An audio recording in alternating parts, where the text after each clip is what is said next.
Yay! Welcome back to the show, everybody.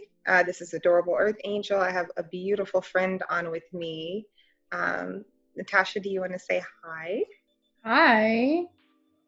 Natasha is a good dear friend of mine. We've known each other for many years and both recently came back into each other's lives. And as we did so, realized we were both attuned to Reiki and both practitioners of Reiki. I'm really interested in energy healing and how it has healed our lives as Black women.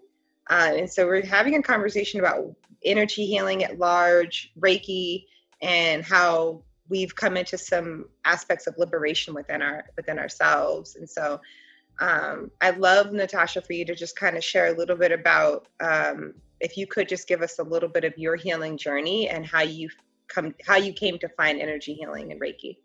Mm-hmm. Thank you. So I first came to Reiki actually through a somatic therapist who is dear to me, who I was working with, and she is attuned to Reiki, and part of her practice in our therapy sessions was to use Reiki. And at the time, when I first started to look into it for myself in terms of being attuned, I was in a space of carrying a lot and having a lot of trauma that was just really resurging. And I also was in a space where I was in bed most of the time, unless I was at work or I was caring for my little one. I had been very sick, and part of it was a chronic illness. And then part of it was just carrying a lot of trauma that I just never got the chance to tend to. And so I actually learned Reiki from a distance, from a teacher who made it affordable for me. And literally doing my daily practice literally changed my life. And it wasn't from a space of like, oh, it just happened overnight. Some things started to shift overnight, but like with practice over time, it's been over 4 years now. It really changed everything. It changed my perception of myself and the way I was holding past traumatic memory in my body. And it changed everything for me. So I'm excited to talk about it with you and to hear what your thoughts are about it too. Yeah, well, thank you so much for sharing with everybody, with me and everybody, like your healing journey. It's a very intimate journey. Mm-hmm. And no, especially as a Black woman, I think just in times where there's just so much going on now, and even then, the process of just coming into a space, like you said, of healing that trauma and the kind of different ways in which we have to almost do it in a way that's super invisibilized. Mm-hmm. And so thank you for kind of sharing like your story. That's really amazing, because I'm pretty sure there are a lot of people out there, people of color, women of color, Black women, anybody can relate to the process of needing to go through a healing journey. And that you found Reiki within that is really amazing. I had a similar thing, a lot of trauma, a lot of challenges. Was starting to hear about energy healing as a process, and then formally Reiki, which is a Japanese energy healing system that is a specific modality that's been around for thousands of years. And just, Reiki in itself, if I were to define it, is it's a non-invasive, non-diagnostic, non-directive, hands-on therapy, which promotes healing and a state of well-being in all living things and things that aren't living. But I will talk about that later. But it's been very popular, and it's under this umbrella term that's called biofield therapy, which is a therapy that's aimed towards healing your energetic body. Mm-hmm. And so it gets beyond just kind of thinking about yourself as just this human being that just is like bone and flesh, but that you have also a body that's energetic, that's bigger than you. And I was fascinated by it because I was getting my master's in public health. And I was wondering, I was like, are there other ways to think about health? Like, are there other ways for us to think about ourselves and our identity and our health and well-being? And when I found Reiki, I was like, I think I'm getting closer to something, because I think I'm getting closer to what it would mean to have something that's not just about the physical, but it's about emotional and the spiritual healing. And those aspects of the emotional and spiritual healing were super compelling for me. And I just had to know more, and I had to go through the process of getting attuned to Reiki, which I'd love for us to talk about. Like, so Reiki is an energy healing form that you have to be attuned to. And I'm curious, like, your process of getting an attunement, what did that mean to you? Like, being attuned to this new modality? Yeah. For me, the way that I conceive of it is more so the way that I deem it, whether it's in a session or an attunement, is a remembrance. It's almost like an experience of remembrance. And especially for me, because I was attuned via distance, and my experience was so strong. And it was like this coming back to the remembrance that I am a part of everything.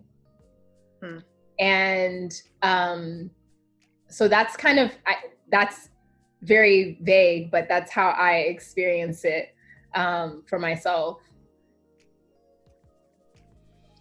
Yeah, and I think, I mean, something that I love about, you said the word remembrance, is that when people hear the word Reiki, they may think that if I don't have someone, in order to be attuned to Reiki based on this particular system, it's about a Reiki master, like someone who's gone through these different stages. They're going to draw these things called Reiki symbols, and they're going to draw them to attune you. And there's typically about 3 different levels of Reiki. There's level 1, 2, and 3. It's called becoming a Reiki master, but it varies depending on what school of thought you're coming from. And so what I'd love to do is just share a little bit about, I just want people to have as much context, because I want to get back to what you said though about remembrance, because I really love that. I just love you saying that. I feel like that's super powerful to think about it in that way. And can you see the screen right here of these Reiki symbols? I can. Yeah, so these are kind of the 4 main Reiki symbols that that students who are studying Reiki get attuned to. This one right here, Chokure, that's the first symbol that you get when you're in level 1. And level 1 basically puts you in a space where you can channel Reiki at a specific level, which is this universal force. It's a big level. It's a big level, but it's calling power in. As you were saying, this remembrance, Reiki is one way of which we can channel life force, but actually you don't even have to be attuned to Reiki to channel life force energy. This is just an orientation for those. I mean, I know for me, I like having a system that I know it's like, okay, like there's an orientation, there's a symbol, I connect with that. Some people are more free flow, but there's something about being able to be associated with the lineage of energy. And what's cool about being associated with the lineage of energy, I don't know if you feel the same way, Natasha, but what I love is that everyone who's ever prayed over that symbol, I'm channeling their power. So it's like having a more formalized connection to this process. Like when I draw the symbol Chokure, I'm able to channel all the people who've ever said chokure in my healing process. And so I'll put these symbols back up as we go through the conversation as need be. But I just wanted to kind of like, yeah, like I just wanted to kind of show like a little bit of the symbology.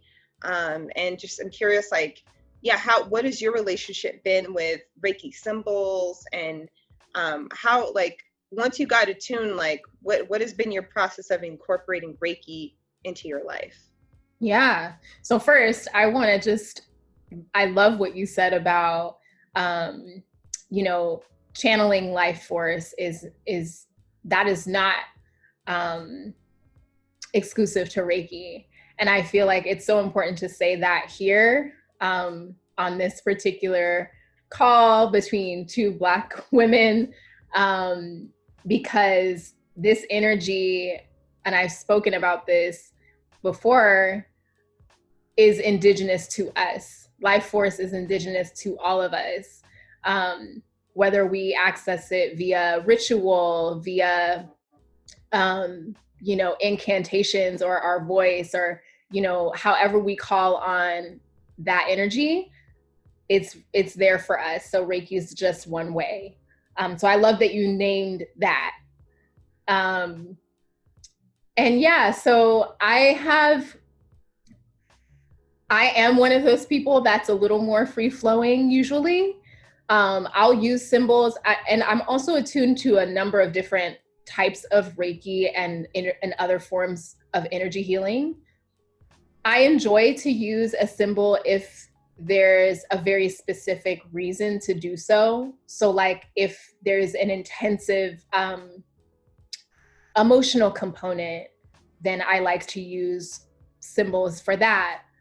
But part of what I feel like Reiki also brings us back to is to trust our intuition. And so part of it is also knowing what our intention is, knowing what the intention of the person that may be receiving the healing is, and trusting that. And so there's a balance for me between sort of using the symbols that and the energy, specific strain of or thread of energy that those symbols might call on, and trusting our intuition. And so one of the things that a funny story that I have, so I do sometimes use Reiki for myself, and if my child consents, use Reiki for him, and especially at bedtime. And so it's like, sometimes though, right? It's like I might want to use a symbol for peace with the intention of getting him to sleep. But that may not be what he needs in that moment. Maybe he needs to express a certain emotion that's coming up, or maybe he needs, I don't know, maybe he needs to go to the bathroom or whatever, right? It's like, so it's also about learning when to apply the symbols, when to apply a certain intention, and when to trust and to let go, instead of controlling. And that's something that I've needed for myself. And that's a part of, for me, of decolonizing myself from time, perceptions of time, and my will, always having to assert my will, which is something that I'm always working on. So, yeah. I love that, because I feel like that makes so much sense. Like there's a way in which in what you're speaking to in Reiki, you don't actually control where it goes. Mm-hmm. Like it's weird. It's this weird quasi type of science thing where it's like you draw a symbol and you can in some way and have an intention, but then there's like this, there's a lot of free will involved. Mm-hmm. And there's a lot of sovereignty. And so it's not like it's like what my relationship with it is so interesting, because there's ways in which I feel super empowered when I do Reiki and do energy healing, and simultaneously there's a surrender, because you can't make something happen that doesn't want to happen the way it needs to happen. It has to happen a specific way. And so I really appreciate kind of your understanding of that, just the complexities of going into energy healing, that there's, you definitely do have intentions, and it has been documented. Like, I mean, in the case studies that I've seen, like you can have, they did this one thing where they brought in all these Reiki healers, and they had someone who had a pretty severe chronic disease, and they had them lie down, and they did this thing called a Reiki marathon, where they just had these Reiki masters pray over someone for extended periods of time, and just seeing the health improve within a short time span. There was a willingness from that person to have that done. So that's another thing what I like about this, is that we could even get into this kind of lore type of taboo energy around. There's two Black women, spiritual women, talking about manipulation of energy, and how we've been demonized in a lot of regards with, manipulation of energy, dark magic, trying to like enforce your will upon others. But what's so interesting about Reiki is that there's a switch in it that does not allow you to manipulate people with it. It's only given by free will. So no matter how much you want to send Reiki to someone who's like basically like they could be in a really hard, dire strait, if they don't say yes to it, they will not receive that energy. So I don't know. I mean, would you like to speak to that as well? Like the process of like, you can't give it unless it wants to be received. Yeah. And I even feel like, for me, I even see it as if there's an energy exchange happening, then you are consenting to it, right? So even this idea of the manipulation of energy and Black women being, right,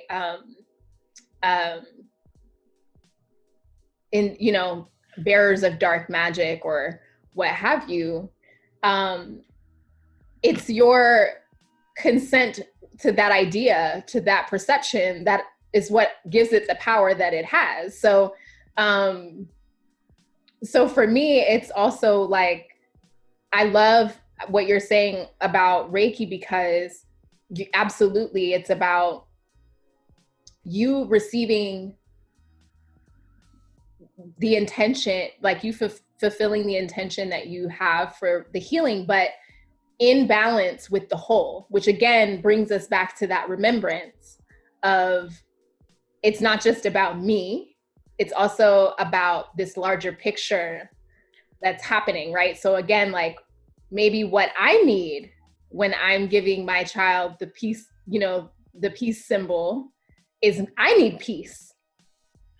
And maybe his peace comes from speaking something aloud, or from being playful in the middle of the night instead of going to sleep, right? And so it's like, it brings me closer to whatever that higher outcome is. And I love that. I mean, there's still so much empowerment in this process of working with energy healing. And that, and I would share a little bit more about my journey. Like I went and did level 1, and they say to take some time in between, and I see why. Because when I got attuned to the first level, a lot of stuff came up, a lot of my trauma came up. It sounds like you had a similar experience, and that's natural and normal. Because what I love about being attuned to a specific lineage like Reiki is like, what it also does is it will pull up all the energies all these invisible prisons that keep you from moving forward in your life. Because trauma is this invisible force that has a hold of us. And without the ability to clear that energy, it can be hard to just move forward in our life. I found that for me personally in my life, it was hard to move forward, and I found myself wanting to get more and more into it. And for me, my understanding of what I've been doing too, it feels like it's really activating my personal power in a way where I can, it's almost like, I mean, I love that we're talking about this, because this is a theory that I've had about this, being descendants from slaves, that we had so much of our personal willpower taken away from our ancestors did. They had all this energy taken away from us, to the point where they took from the future generations. And so we, like, literally, we come in with less chi than a white person, because the energy was taken from the future generation. So like they went with slavery, they went beyond just taking what was literally there from people, but they went into their future generations and took energy from there. Like, that's the only way they could have powered 400 years of slavery. It had to be taking all the way, as many generations as possible forward. They say 7 generations is how far you are connected to your ancestors. So I could assume that they've taken at least 7 generations worth of wealth and value and chi, life force energy, from our people. And so I'm just like, we said at the beginning of the conversation, like, Reiki is a form of liberation from these invisible shackles, where our energy is taken, the energy we use to manifest things like our material well-being. But I'd love to stop there and just hear, like, have you heard it in that way before? Or have you also, when you said you were like healing your trauma, like, what does that mean to you? Well, I could go deep into that. But I guess what I'll say is that I really feel, so one of the things, I guess it's interesting to hear you say, you know, the plundering of actual life force. That's interesting, something for me to chew on, for sure, because I hadn't thought about it in that way, per se, especially because there are like forms of, the way that I think of it is almost like these pockets of sort of hidden energy, or hidden, right? Like, because our ancestors had to hide their power. And they did hide it in places, in hymns that were really about freedom and liberation. They hid it in stories to their children. They hid it they hid it in the land. So there's all of these different, I don't necessarily experience it as a dearth of energy per se, but more of having to go and find those pockets again, where my true energy is. And that is hard. That is hard. And I know for myself, so I grew up in the Midwest and in the South. My mom's side, my maternal side, coming from Kentucky and Georgia, and residing in Ohio, and then my dad's side having very, very long and deep roots in Tennessee and Alabama, and other parts of the South. And so there's been a lot of not just, so with my own experiences, right, alone, of having grown up in the South, and in the Midwest, and having experiences of racial trauma, like literally going to school with people whose grandparents were in the KKK, literally receiving death threats from other teenagers who were white supremacists, and even being like physically assaulted by these people, in addition to all of the messaging around who I was supposed to be or who I wasn't supposed to be based on this body, and this skin that I'm in. And absolutely, it took so much away from me. And I think even more, I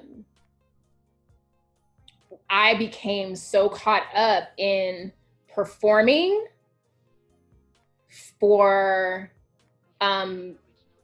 approval or for success, whatever that was as defined from the outside of me, to an extent that made me actually sick, in addition to the trauma that was already present from family and interpersonal experiences, right? And so in practicing energy healing, you know, one of the things that's been stripped is like that I have to always be giving to people, that I always have to be going, that I always have to be looking at the next degree, or, you know, learning the next thing, or being up on the, you know, the next, that I have to be everywhere and be doing everything for everyone. In order, like, because of the self-healing, where we actually have to slow down and put our hands on ourselves and just receive, that in and of itself switched so much around for me, and so much came up about that. And so in a way, it's been a process again of remembering my own humanity outside of what I have been placed in this particular space and time, and all of the projections onto my body that come with that. And so I'm absolutely with you that it is a process. You know, energy healing and doing energy work for ourselves and our communities is absolutely a form of getting free to be ourselves. It's like, you know, undoing all of these patterns that we've been given, or not even given, but just expected to carry. Yeah. And I think something that came up that, I mean, wow, everything that you shared was so powerful. Yeah. And I really, you know, was what one thing that struck me too, is you were talking about just the physical, like your connection to, at least in this lifetime, the things that you witnessed and experienced growing up, and the physical manifestation of disease. And in Reiki, with this particular lineage, there's an association that disease first manifests at an energetic level in your biofield. Right. That stress first happens here at a level that's not yet perceivable, and then it moves into stress, and then it moves into your emotional body, and then now it's in your physical body. And so there's the idea that there's actually a process. You don't just manifest, you know, a cold out of nowhere. That cold first was in your energetic body, then it whittled its way down into your body. And so when in working with Reiki, a lot of the times you're dealing actually at this energetic level. And in some ways, it's a very much like a preventative health. I mean, it's something you can do if you already are experiencing a lot of physical, emotional, and spiritual issues right in the moment, right now. And simultaneously, it's something that is preventative, preventing like a lot of ailments that could come down the line, which I think is very fascinating, in that there's multiple ways to apply energy healing to your life. And just kind of based on what you're sharing, it's like it's you healing your chronic disease, but also I just love this expression of you, like, you know, your family and your community, and creating this healing that goes forth, that goes forth. You know, there's this thing, you know, I have a master's in public health, and the thing that would always come up is that when it comes to public health, there's no way to actually know if what you're doing is working, because if what you're doing is working, then nothing happens. Mm-hmm.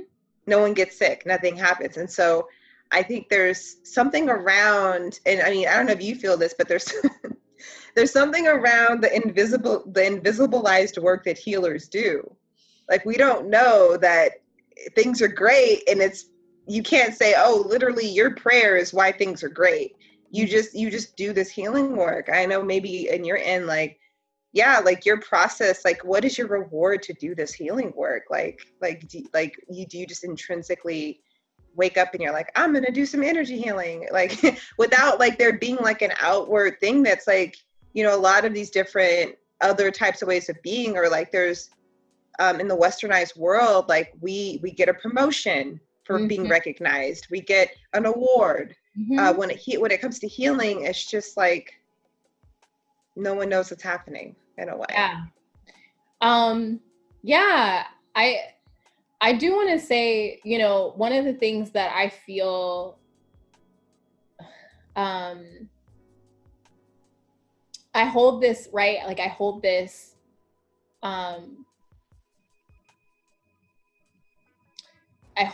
space,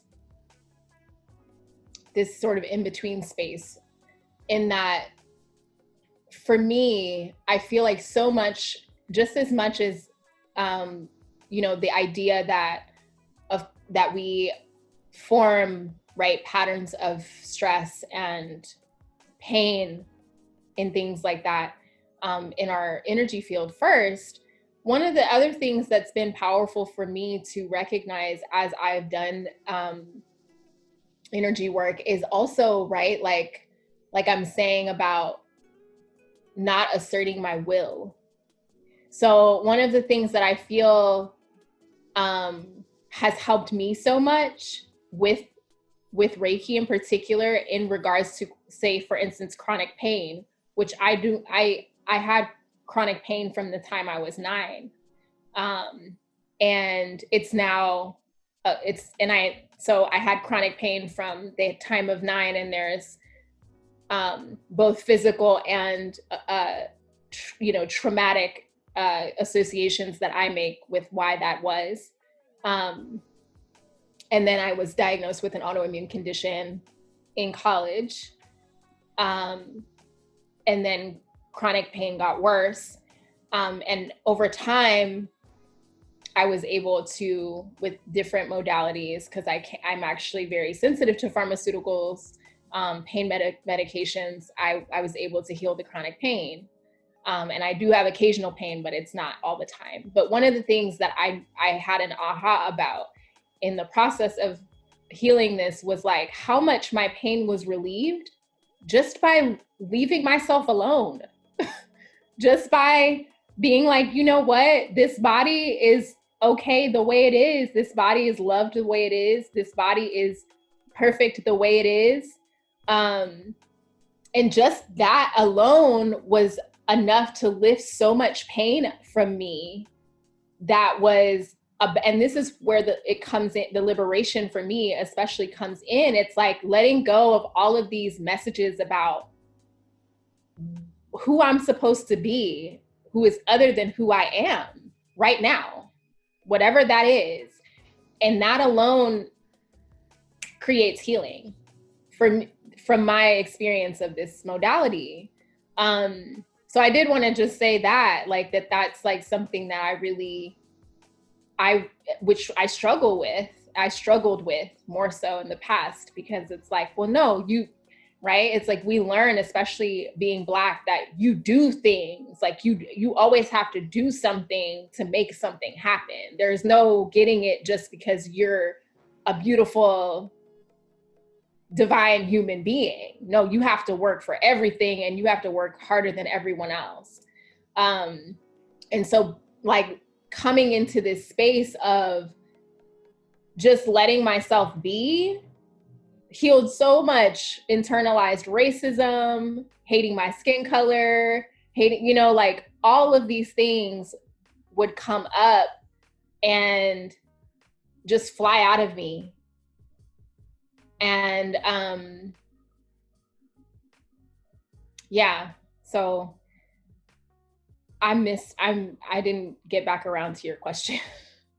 But yeah, you'll have to ask me again if you want me to answer, but that's what came. We are riffing. We're totally riffing. So there's you're totally just speaking from the heart. And I love that. And I think what I'm hearing, and that is at the heart of kind of Reiki. It's like you want to maybe say, go do this, and they'll be like, well, this is what needs to be done.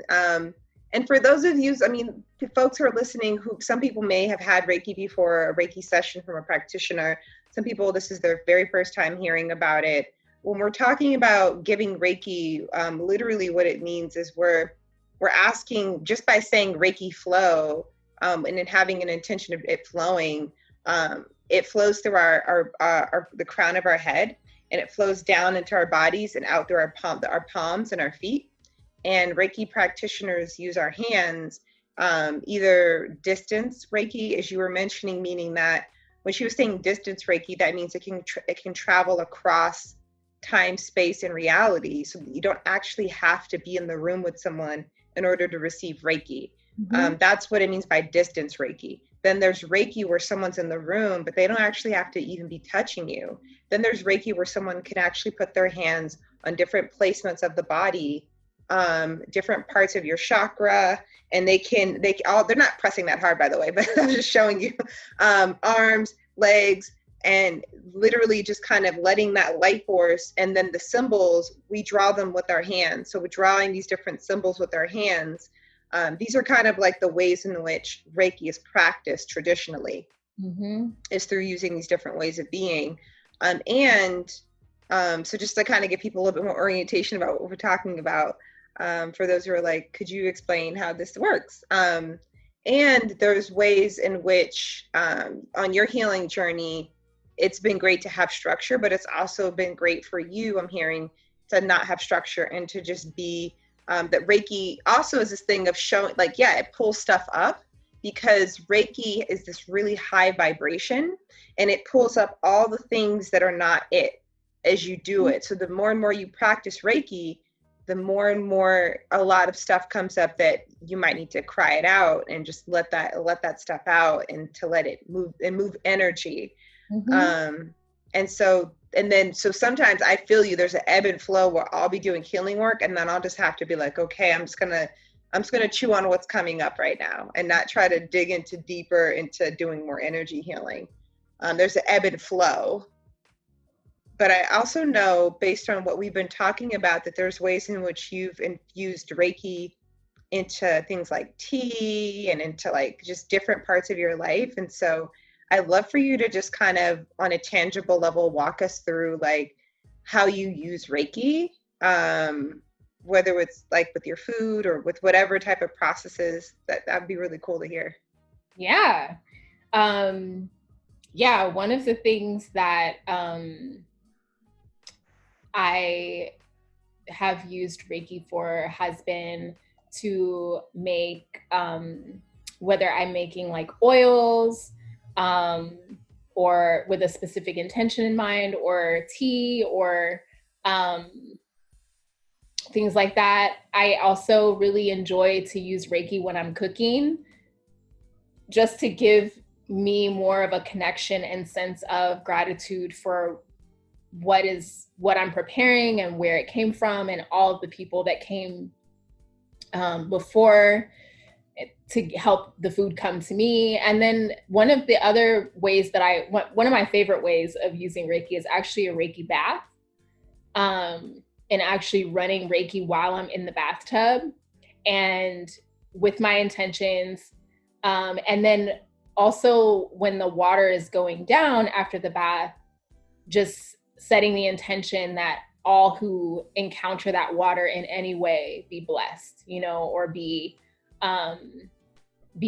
receive that energy of gratitude.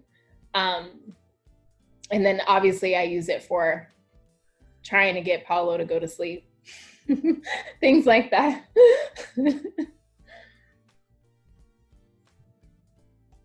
I love that, because I think sometimes when people think of going to acupuncture or get a massage or get Reiki or get any type of healing treatment, that there's an idea that like, I am now going to get this thing. But what it sounds like is like the way in which you're doing it, it's like your life is a prayer. It sounds like, every moment you can have intentionality and weave together in a lifestyle that offers you consistent holistic support. Yeah, it's inside of us. Like that's how I conceive of of this energy. Um and that's so that one of the things that I wanted to say too, in terms of you speaking to um the energy flowing through us, it's like, at least the way that I was taught from my teacher, you know, and we've just spoken about consent, right? And explicit consent, um, on the energetic level that is necessary for that to happen. You know, there's for me that piece about um,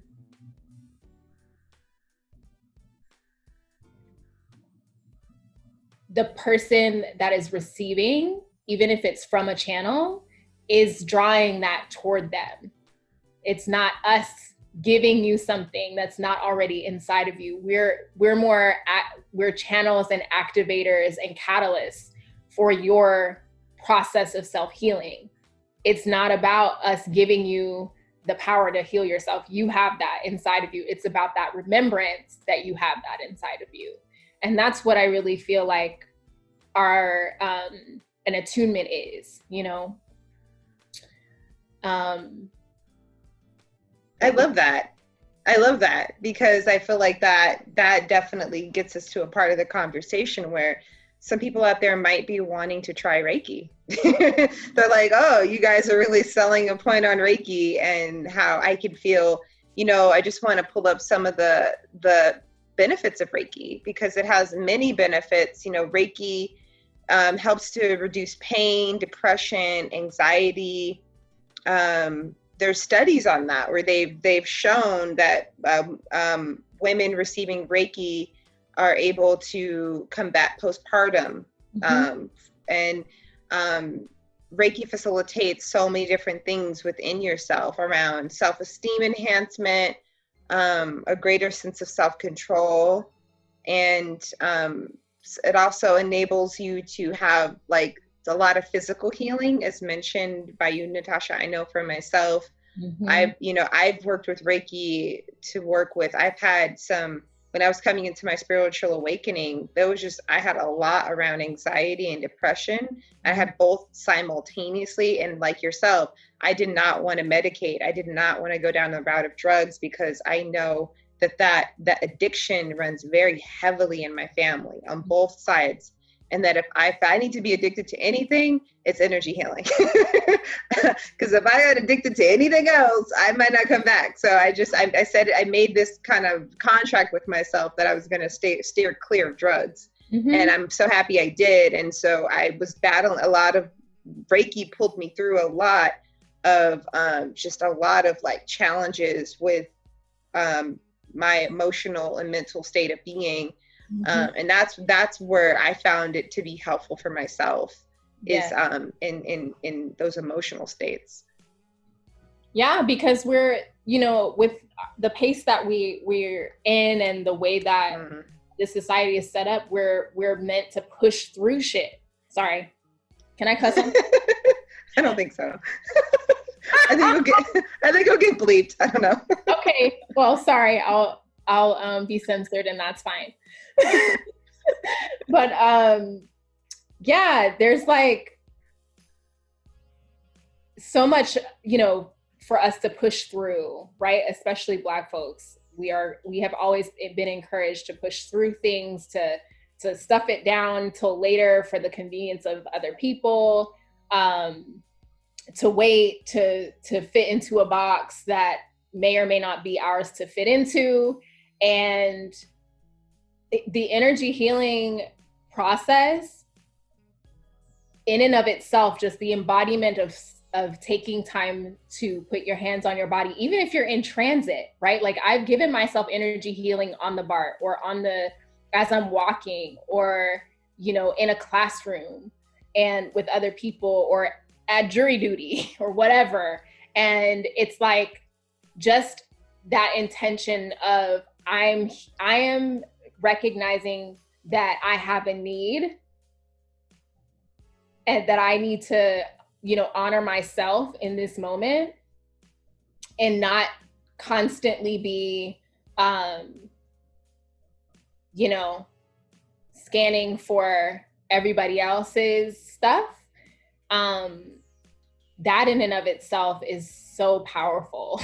And I feel like it's actually a tool that is, for me, has been really helpful to understand, like, what does my liberation look like in the world, and what does liberation look like to me, like, on the other side of these uprisings, and how do I want to, how can I and how do I want to contribute to what that vision is that I have on the other side of this. And so it's powerful stuff. So thank you for this conversation, because it feels right. Yeah. Thank you, because I think the only way we could have this conversation if we both went on our healing journey and decided to take the red pill. Is it the red pill or the blue pill? I think it's the red pill. I never watched The Matrix, so I wouldn't know. But hey, you knew what I was talking about. So that's how powerful, that's how powerful it is. Like we are trying to break down these old paradigms. And it takes some people who, I'm going to say it, we were very, this is not a mainstream type of thing to do.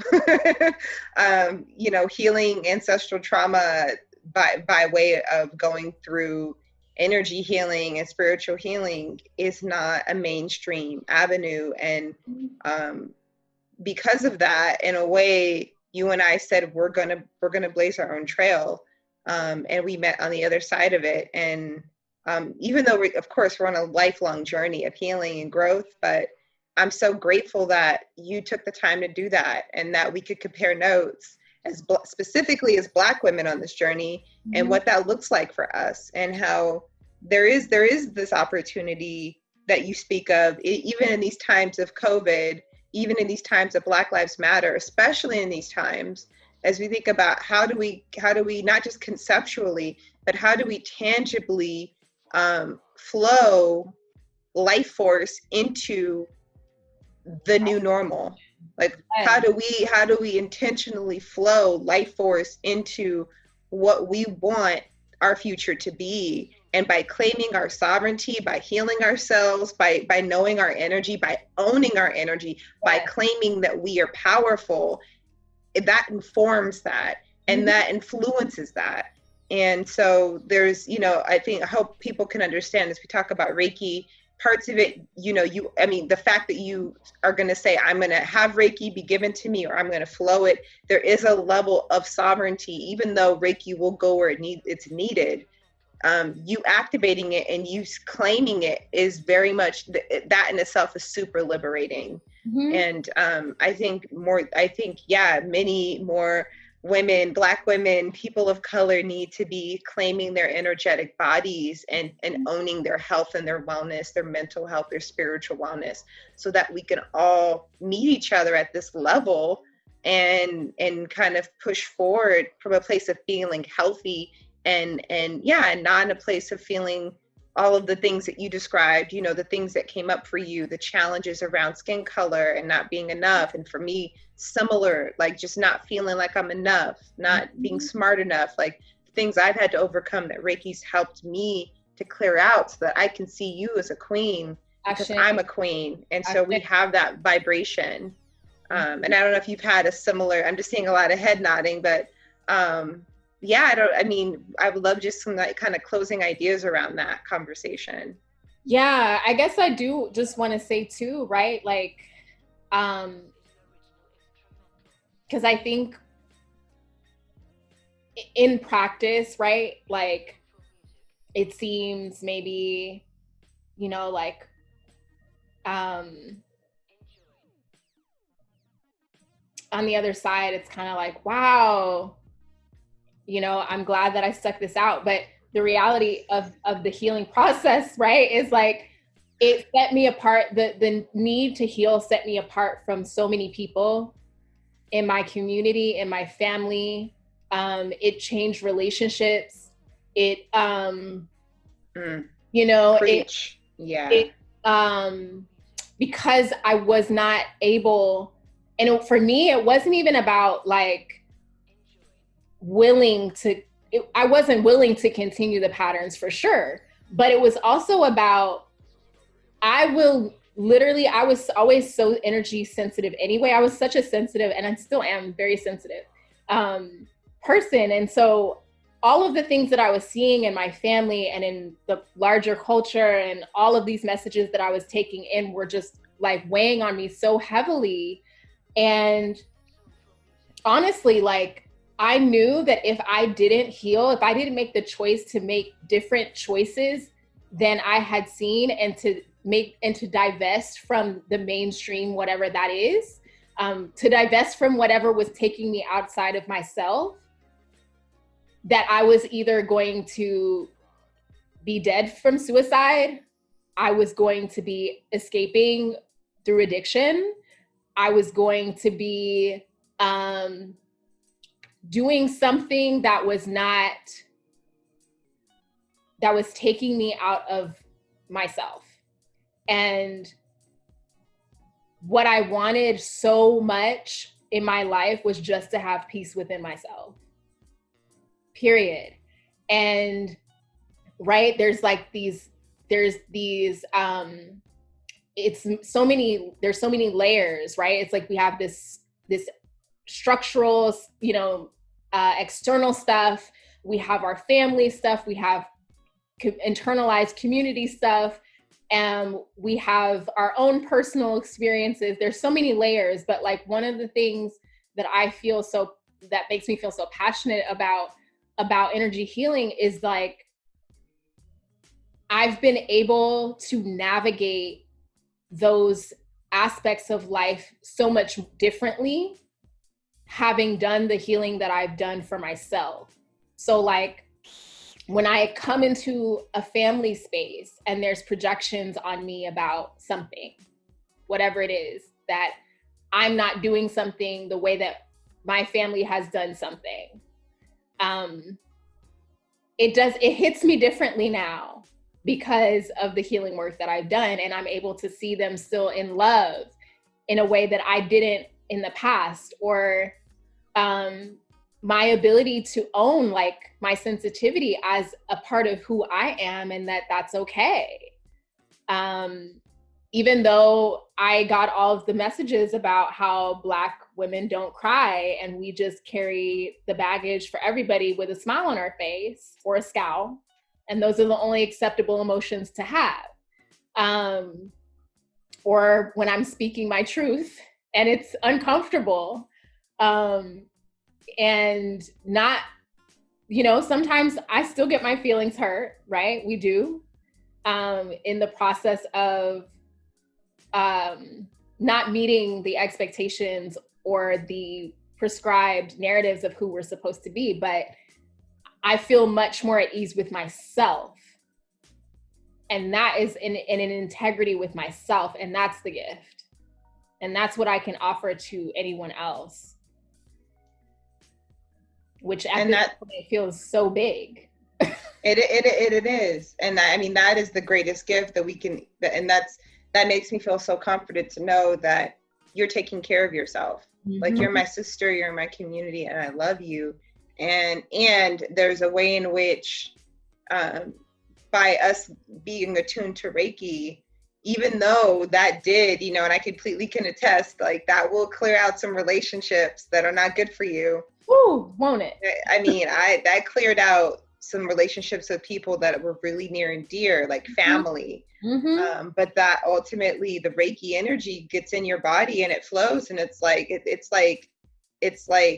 negativity be gone. Like, it's like this spray, and it just sprays all that, and it permeates through your aura, and it clears things out of your life. And so I think the biggest thing for me that I would say on my healing journey, and it's probably like a really like honest to God, I think that's why most people are afraid of doing healing work, is the people that they lose, and yes. even the identity of what we have, like, yes. that I'm so strongly associated with being these things that mm-hmm. when those things are healed, like, what will I be if I'm not those things? If I'm not this person, what am I? Or if I'm not associated with these friends or these family members, then what is my role? What is my identity? And it's like, as Black women, like, how do we, like, it's not about being the strong Black woman and going through this process of taking toxicity, but the strength of letting go, the strength of creating spaciousness, and it's okay for us to have more, to have the best quality of it, the best version of it. Reiki could challenge that, though. Reiki will challenge, it will challenge your notions of what you currently have around you. If it's not for you, my journey have found that it's, energy healing process and Reiki to push energy out of my life, which is, it's been for the greatest benefit, for me. And I want us to both kind of, as we come to wind this thing down, I know that you spoke about, you trained with a Reiki master. I know there might be people who actually want to get attuned that are listening into Reiki. If someone is curious about getting into energy healing and wants to get attuned to Reiki, one, can people reach out to you? Are you open to that? Are you open? And then are you also actively doing Reiki sessions with people? And so if people wanted to utilize, they resonate with you as a healer, or they're like, I want to work with her. Would love for you to just share, and we could put this in the show notes as well, but just to kind of share your email or share your contact information. So if people wanted to book a Reiki session with you, that they could. Yeah. Can I just say one more thing before of course. Yeah. No, I'm just loving this conversation and just feeling too, like I said, we know, right? Like having been in the process of losing things and people, and that we care about, and circumstances that, like, for me, it's like, there's no judgment. Cause honestly, for so much of my life, it was like, I wish I was just okay with whatever was, because I just, there's no judgment and no shame to be had about, like, not being ready for a journey into healing, because it is not a joke. And I also, like, one of the things that Reiki has given me the capacity for is just, like, leaving the space open too, and knowing that my heart is big enough for, if the energy has changed, for a situation to come back and be renewed, so that's all I wanted to say about that. But yes, I am trained and attuned to master level, not just in Reiki, but also in Seichem. And people can reach out to me right now. I'm only doing distance healings because COVID. But yes, I absolutely am open to that. I'm mainly focused on doing level 1 attunements, which are the self-healing level, for people, because for me, right now, I feel like that's what's so important, is like the self-healing and community healing, and where, helping people figure out where they can fit into all that's happening, and like where it's an integrity for them to fit into all that's happening in the world. So absolutely reach out. Is my email going to be posted? Yeah, why don't you share your email with folks, and then okay. It's just out there. It's just Natasha, Natasha .Simpson @gmail.com. Give it to us one more time for the people in the back. Natasha, Natasha.L.Simpson @gmail.com. Awesome. Well, Natasha, I am so grateful to be in this world with you, Queen. And you too. I hope if people feel that resonance to get a Reiki session. A lot of the healing and transformation that we talked about was about our process of being attuned to Reiki. But Reiki session in itself is not gonna, I don't want to put anything out there that's not true, but you may or may not experience a complete like reformation, internal reformation from one Reiki session. Mm-hmm. Most of the people who I've given Reiki to, they just feel more relaxed after one session.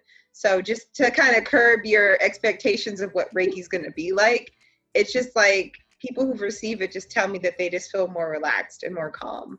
Mm-hmm. So if you're curious about, you're like, I want to feel energy healing in my body, definitely reach out to Natasha. She's an amazing energy healer extraordinaire, really good friend of mine, and I can really vouch for her integrity. And if you clearly, if you want to, you're like, nope, I'm ready to be attuned, like being attuned by a Black woman. Like, yes, yes, Okay. yes. Thank you so much, Natasha. I'm sending you so much love and light. And thank you for everyone who's listening out there. Please check me out at adorableenergy.com for my offerings. And you can also check out my social media presence. I am Adorable Earth Angel on Instagram and on Twitter, I'm adorbs_disrupts. So you can find me on those social media feeds. Wishing you guys so much love and light. Thank you for tuning in to this week's Melanated and Spiritually Woke on kcbzradio.com.